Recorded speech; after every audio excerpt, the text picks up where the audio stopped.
إن الحمد لله نحمده ونستعينه ونستغفره ونتوب إليه ونعوذ بالله من شرور أنفسنا ومن سيئات أعمالنا من يهديه الله فلا مضل له ومن يضلل فلا هادي له أشهد أن لا إله إلا الله وحده لا شريك له واشهد أن محمدا عبده ورسوله اللهم صل وسلم وبارك على نبينا محمد وعلى آله وصحبه أجمعين وبعد.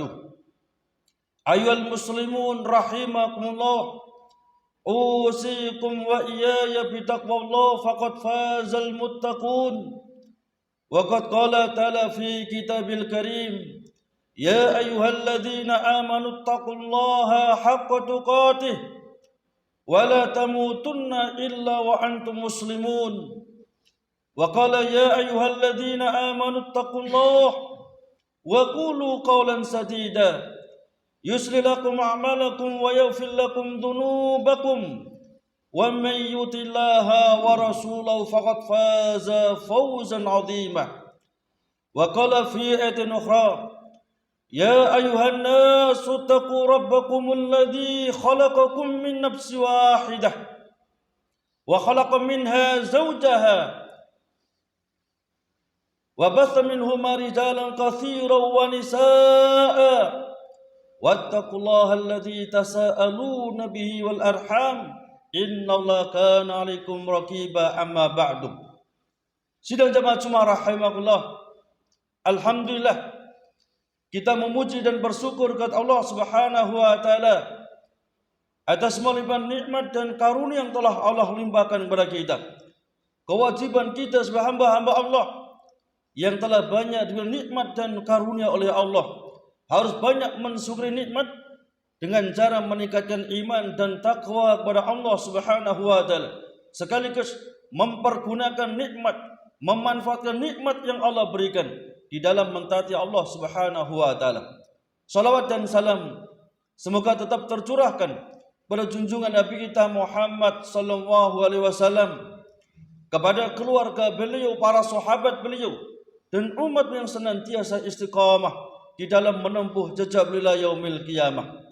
Sidang jemaah rahimakumullah, tinggal 2 atau 3 hari lagi kita akan berjumpa dengan bulan yang sangat mulia, yakni bulan Dzulhijjah, bulan yang dimuliakan oleh Allah dan Nabi-Nya Muhammad sallallahu alaihi wasallam. Kewajiban kita seorang muslim harus bersyukur, senang dengan datangnya bulan Dzulhijjah ini, karena begitu mulianya bulan Dzulhijjah. Sampai oleh Islam Ibnu Taimiyah beliau mengatakan, al-asrul awal min Dzulhijjah afdalu min al-asril min Ramadan. 10 hari yang pertama pada bulan Dzulhijjah itu lebih utama, lebih mulia dan lebih baik dibandingkan 10 hari yang pertama dari bulan Ramadan. Maka ada beberapa bukti bahwasanya bulan Dzulhijjah ada bulan yang mulia, bulan yang dimuliakan oleh Allah dan Rasulnya Muhammad sallallahu alaihi wasallam. Yang pertama, jamaah rahimakumullah, bukti bahwasanya bulan Dzulhijjah bulan yang sangat mulia. Allah Subhanahu wa taala wajibkan atas seorang muslim muslimah yang telah memenuhi persyaratan untuk haji, maka diwajibkan untuk menunaikan haji, dan itu pasti berkaitan dengan bulan Dzulhijjah. Allah Subhanahu wa taala berfirman di dalam surat Al-Imran ayat ke-97, walillahi 'alan nasi hajjul bait man istata'a ilaihi sabila. Dan kewajiban manusia kepada Allah untuk menunaikan haji ke Baitul Haram bagi siapa saja yang telah diberikan kemampuan oleh Allah Subhanahu wa taala. Yang mana Nabi kita Muhammad sallallahu alaihi wasallam telah menjelaskan tentang fadilah, keutamaan haji. Disebutkan dalam hadis riwayat Imam Al-Bukhari, Nabi kita Muhammad sallallahu alaihi wasallam telah bersabda, "Man hajja hadzal bait wa lam yarfus wa lam yabsuq kharaja min dunubihi kayaumin waladat ummuhu." Barang siapa yang haji ke Baitul Haram ini, dia tidak berbuat kefasikan, dia tidak berbuat sesuatu yang kemungkaran, kecuali akan dihapus seluruh dosa-dosanya seperti keadaan jabang bayi yang baru dilahirkan oleh sang ibu. Seluruh dosa dihapus oleh Allah Subhanahu wa taala. Maka benar sabda Nabi kita Muhammad sallallahu alaihi wasallam, wal hajjul mabrur laisa lahu jazaa'un illal jannah. Haji yang mabrur tidak ada ganjaran lagi, pahala lagi kecuali surga Allah Subhanahu wa taala. Dan itu pasti berkaitan dengan bulan Dzulhijjah. Disebutkan dalam hadis yang sahih, Nabi kita Muhammad sallallahu alaihi wasallam telah bersabda, al-hajju Arafah.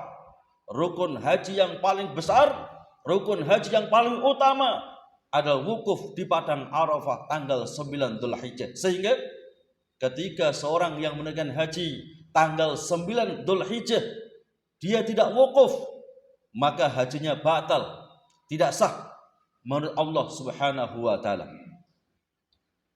Kemudian yang kedua, jemaah rahimakumullah, bukti bahwasanya bulan Dzulhijjah bulan yang sangat mulia. Kita diperintahkan oleh Nabi kita Muhammad sallallahu alaihi wasallam untuk berpuasa sunnah mulai tanggal 1 Dzulhijjah sampai tanggal 9 Dzulhijjah. Disebutkan dalam hadis riwayat Imam Al-Bukhari, demikian pula Imam At-Tirmidzi, dan mengatakan hadza hadisun hasan sahih. Bahkan juga riwayat Imam Abu Dawud, Nabi kita Muhammad sallallahu alaihi wasallam telah bersabda, "Ma min ayyamin al-amalu salih ahabba ilallah min hadhil ayyam." Nabi kita Muhammad sallallahu alaihi wasallam telah bersabda, tidak ada amalan soleh yang paling dicintai oleh Allah kecuali hari-hari ini, yakni 10 hari yang pertama pada bulan Dzulhijjah. Qalu, maka sahabat bertanya, walal jihad fi sabilillah ya Rasulullah SAW. Ya Rasul, bukankah amal ibadah yang paling utama itu berperang, membela agama Allah Subhanahu wa taala? Qala la, illa rajulun haraja bi nafsi wa malihi wa lam yarji' min dzalika bi syai'in. Kecuali seorang yang berperang membela agama Allah, membawa jiwa dan raganya, membawa seluruh hartanya. Hartanya habis untuk biaya perang, jiwanya habis karena gugur di medan perang. Itu baru setara dengan berpuasa mulai tanggal 1 sampai 9 Dzulhijjah. Maka Imam Abu Dawud dan juga Imam At-Tirmidzi membuat bab tentang sunahnya berpuasa tanggal 1 sampai 9 Dzulhijjah. Kemudian beliau menyitir hadis ini. Jadi pahalanya ketika kita mampu berpuasa tanggal 1 sampai 9 Dzulhijjah seperti pahala orang berperang, membawa jiwa dan raganya, membawa seluruh hartanya. Rumahnya dijual untuk biaya perang, mobilnya, sawahnya, tegalnya, semuanya dijual untuk biaya perang. Seluruh hartanya habis, nyawanya juga habis karena gugur di medan perang. Baru setara dengan berpuasa tanggal 1 sampai 9 Dzulhijjah. Ketika berpuasa mulai tanggal 1 sampai Dzulhijjah gak mampu, maka boleh misalnya ngambil hanya 2 hari, tanggal 8 dan 9-nya, atau 3 hari, 7, 8, 9-nya, atau 4 hari, atau 5 hari, atau 6 hari, 7 hari, 8 hari, boleh. Ketika nggak mampu, jangan sekali-kali hilang dari berpuasa tanggal 9 Dzulhijjah, puasa Arafah. Di mana Nabi kita Muhammad SAW telah bersabda, "Shaumu yaumi Arafah yukaffiru dzunub sanataini madiyatin wa mustaqbilatin." Berpuasa 1 hari pada Yaumul Arafah tanggal 9 Dzulhijjah itu menghapus dosa kita 2 tahun. 1 tahun yang telah silam dan 1 tahun yang akan datang. Alangkah besarnya dosa kita kalau 2 tahun dikumpulkan. Tahun yang kemarin dan tahun yang akan datang dikumpulkan. Alangkah besarnya. Dan itu akan dihapus oleh Allah ketika kita mau berpuasa 1 hari tanggal 9 Dzulhijjah, puasa Arafah. Yang mana justru jamaah haji dilarang untuk puasa Arafah. Kita yang tidak haji diperintahkan dan sangat-sangat ditekankan untuk berpuasa Arafah tanggal 9 Dzulhijjah. Kemudian yang keempat, jamaah rahimakumullah, bukti bahwasanya bulan Dzulhijjah bulan yang sangat mulia. Allah Subhanahu wa taala syariatkan pada bulan Dzulhijjah untuk melaksanakan ibadah yang sangat mulia, yaitu ibadah penyembelihan hewan korban. Nabi kita Muhammad SAW telah bersabda di dalam hadis riwayat Imam At-Tirmidzi dan beliau menghasankan hadis ini.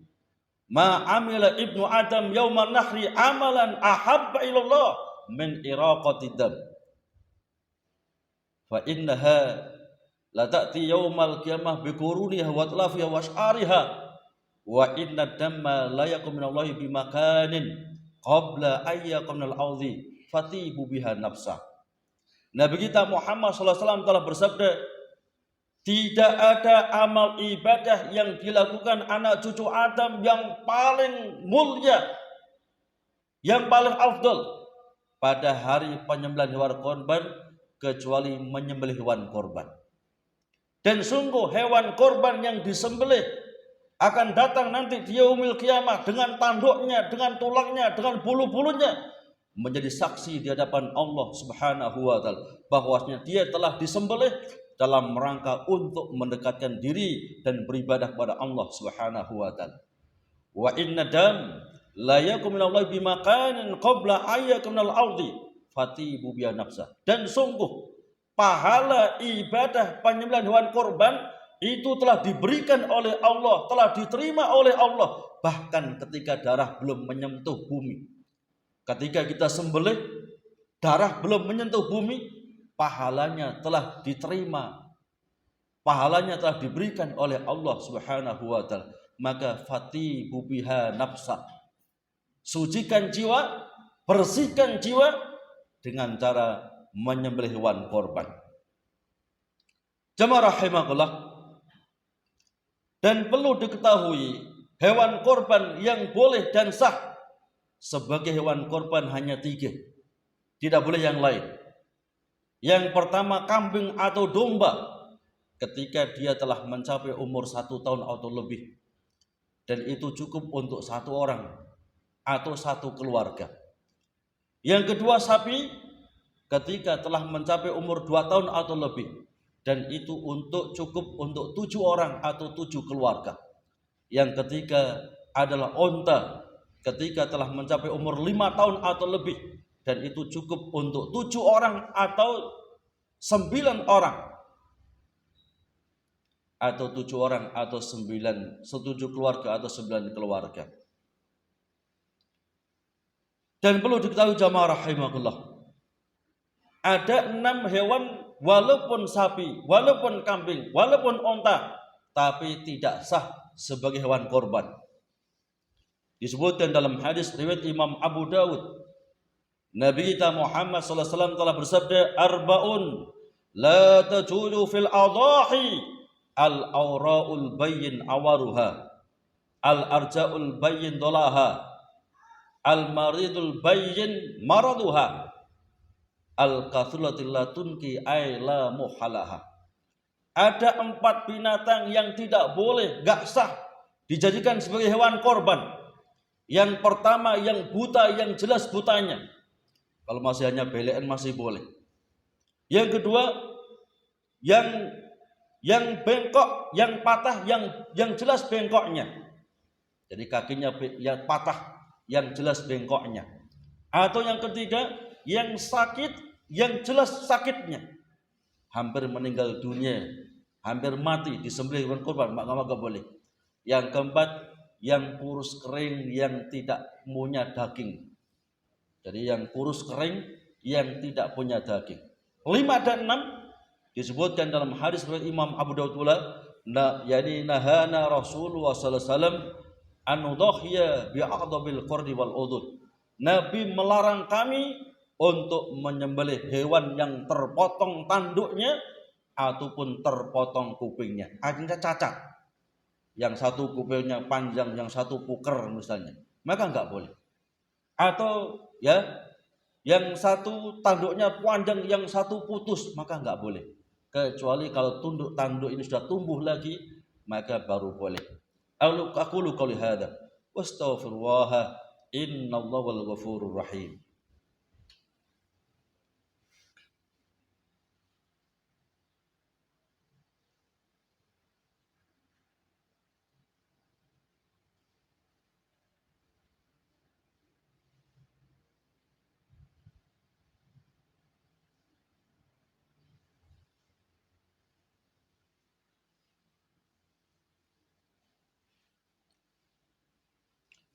Alhamdulillahi rabbil alamin. Wa bihi nasta'inu ala umuri dunya wa din. Wassalatu wassalam ala asrafil anbiya'i wal mursalin. Nabina wa habibina wa syafi'ina wa qurrati a'yunina Muhammadin wa ala alihi wa sahbihi ajma'in wa ba'du. Sidang jamaah Jumat rahimakumullah, dan perlu diketahui bahwasanya waktu penyembelihan hewan korban itu selama 4 hari, dimulai tanggal 10 Dzulhijjah ketika selesainya sholat Idul Adha. Nabi kita Muhammad SAW telah bersabda di dalam hadis riwayat Imam Muslim, "Man dabaha qabla shalah falyu'id udhiyatahu wa man la falyadba ala ismillah." Barang siapa yang menyembelih hewan korban sebelum sholat Id, maka batal sembelihannya. Itu bukan sembelihan untuk korban, tetapi sembelihan untuk makan-makan. Dan barang siapa selesai sholat Id belum menyembelih, maka sembelihlah dengan membaca nama Allah. Bismillah, Allahu Akbar. Kemudian tanggal 11, 12, 13, jadi ayyamut tasyrik, juga hari untuk penyembelihan korban. Nabi kita Muhammad SAW telah bersabda dalam hadis riwayat Imam Abu Dawud, ayyamu tasyrik ayyamu aklin wa surbin wa dzikrillah. Hari-hari tasyrik itu hari-hari untuk makan, minum, ya, sekaligus untuk berzikir kepada Allah Subhanahu wa taala, takbiran.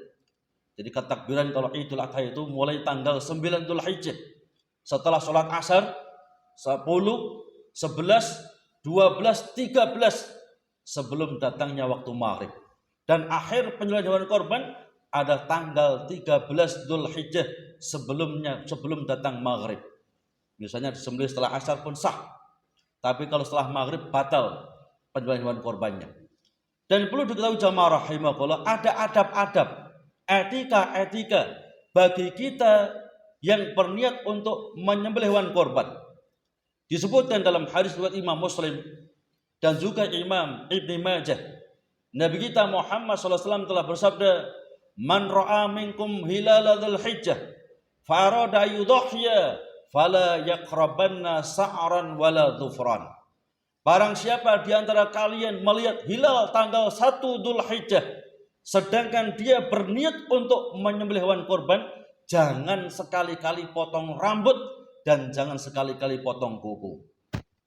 Maka berkata Imam Sa'id ibn Musayyib, Imam Daud al-Zahiri, Imam Rabi'ah, Imam Ahmad ibn Hanbal, dan banyak dari kalangan ulama-ulama Syafi'iyah, mereka mengatakan annahu yukhramu alaihi ayyakhudha say'an min sarihi wa atfarihi hatta yudhhiya fi yaumil udhiyah.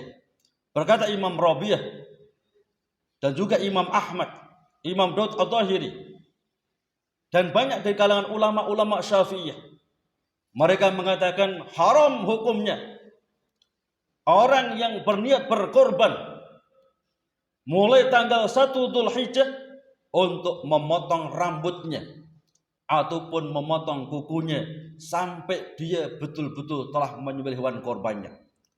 Maka ditambahkan oleh Imam An-Nawawi dalam kitabnya Al-Minhaj Syarah Sahih Muslim Ibnu Hajjaj, belum mengatakan sawa'un sa'ru ra'si sawa'un sa'rul ibti wassarib wal anah wa ra'si wa sa'ri kulliha wa sa'rihi badanihi.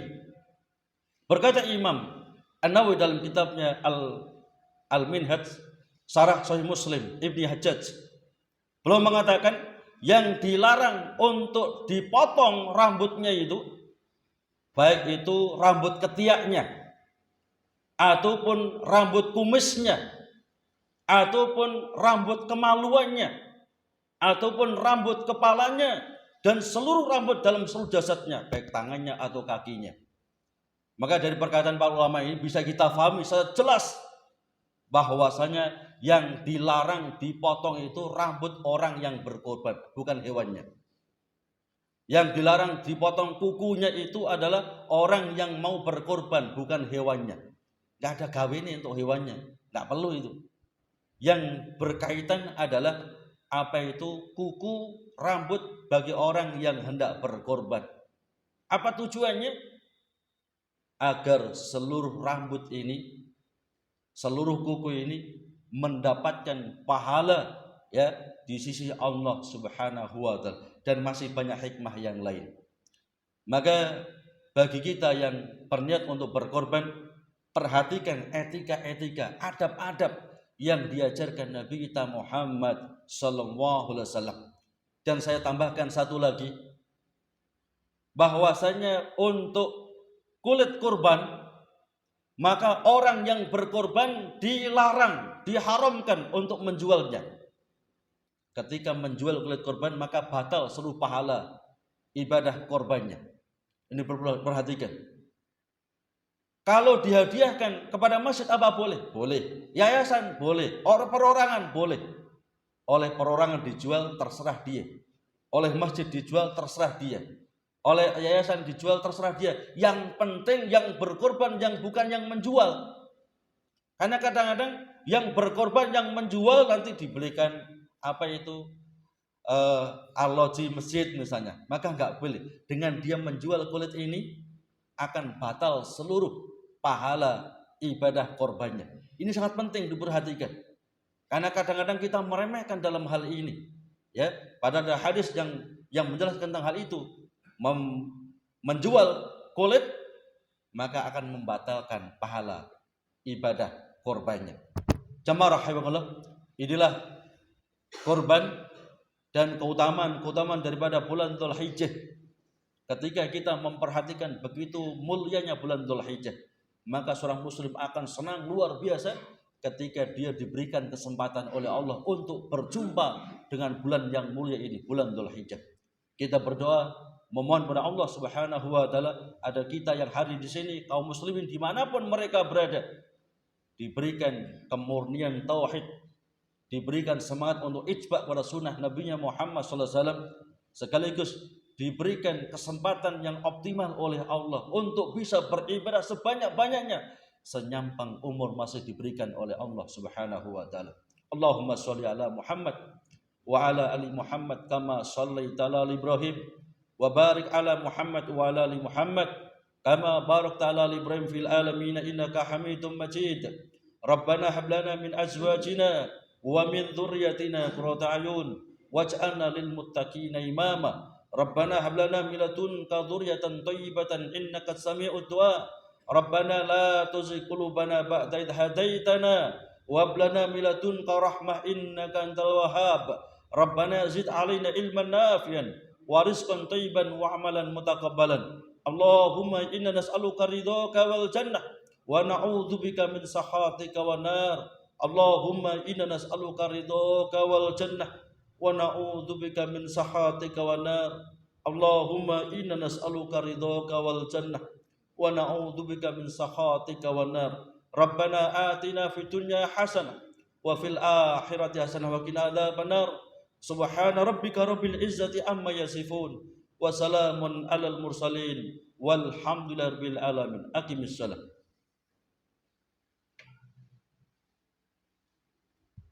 Allah